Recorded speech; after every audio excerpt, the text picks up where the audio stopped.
All right, folks. Here we are. This is part two of my wild card NFL Sunday. Well, yesterday was Saturday, but today we have two games. We got the Vikings and the Seahawks.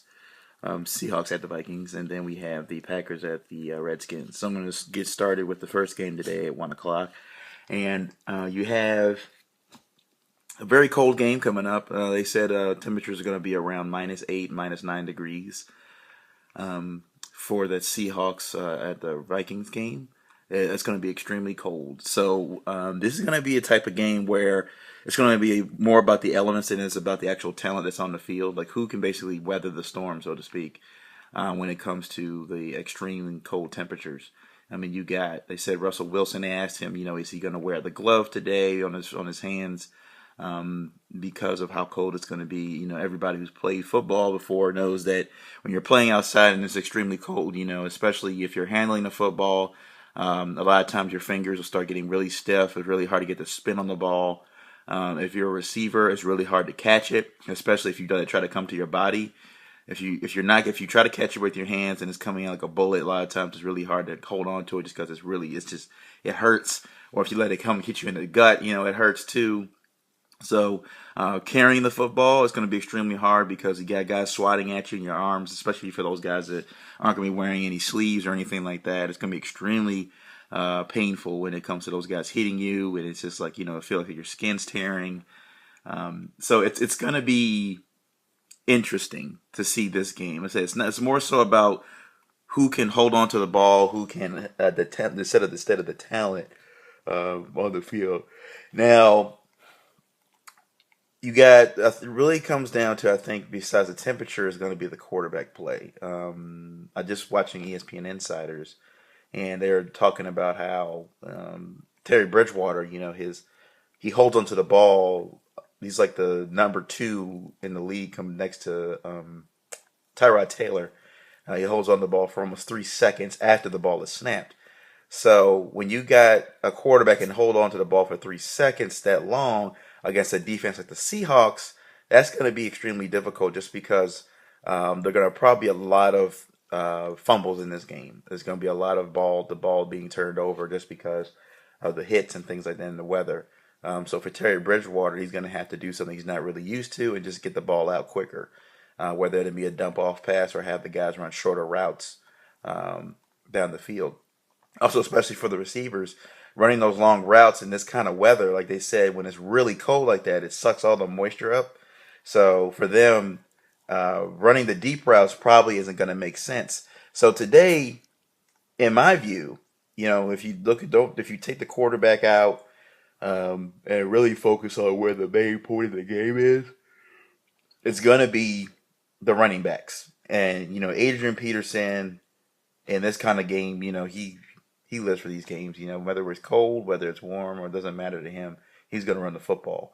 Marshawn Lynch didn't fly with the team to Minnesota today, so they have to rely on against Christian Michael and Fred Jackson and another guy.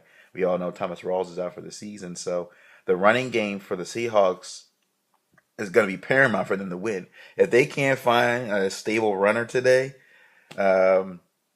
they're going to be in trouble because I'm pretty sure that Adrian Peterson's going to get a heavy dose of the ball, over 30 times. Even if he's in the beginning of the game and it's tough for him to get yards, he's going to be getting the ball, just hitting them, tiring out that defensive line, getting them agitated, keeping them on the field, keeping them in that cold weather instead of keeping them on the heated seats and things like that, and the heated fans and stuff like that. Keep them in those elements as long as possible to try to keep them off their game. I still think personally, just because of the playoff experience of the Seahawks, that's going to be enough to carry them to a victory today. I don't see a lot of points being scored. I think it's going to be more like 14-10. I think the Seahawks do enough to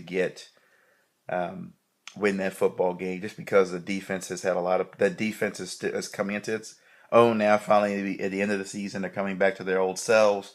While Russell has been playing great the last few games, I think the elements would just be a little bit too much for the offense to kind of get going. Especially, and this is the part of this is the playoffs, and this is a type of the part of the season where the running game is more crucial than it is the passing game. So I think the Seahawks pull out 14-10. Now on to the Redskins and to the Packers game. This is going to be an interesting game just because the Packers have a one. I think they're a 1 point favorite. Usually this is like the first time I've ever seen in a wild card weekend where all the away teams have um, the odds in their favor when it comes to Vegas betting on them going into these home games. Like I mean, all the away teams so far, the away teams are 2-0 so far. Pittsburgh beating Cincinnati last night, and then the Chiefs beating the Texans. But I'm sorry, Vikings. The Redskins and Green Bay game is going to be quite interesting, just because of the fact that you have Aaron Rodgers, and if Aaron Rodgers had been playing lights out going into this game, I think it'd be no question who's going to win this game. But that's not the case now. You got Sam Shields, who apparently has still going through concussion protocol and is not going to be able to play in this game. Um, so they got to rely on their two rookie cornerbacks now to kind of shift in and out to guard the hot Redskins offense right now. And Deshaun Jackson is gonna he's gonna feast on that. I think we're not really cold in this area today. I'm here in District Heights, Maryland right now, but it's not that cold here today. So for them, it's going to be almost like a fall type game for the Redskins. And then you have you got Kirk Cousins, who's been playing lights out the last 4 weeks. He's been playing great. Scoring touchdowns left and right, or at least over 2 touchdowns. Um, and then the running game, they really haven't gotten it going. They really have to find a way to get it going. I think they've been relying so much on Jordan Reed's play that they've kind of like let the running game kind of fall to the wayside. But I think early on in this game, they need to find a way to run the ball and what you need to do is keep Aaron Rodgers off the field. That's the most main thing. Don't give Aaron Rodgers a chance. And if you can, score early and often to keep them off their heels. Don't let Eddie Lacy get going. He's been that kind of running back where he's a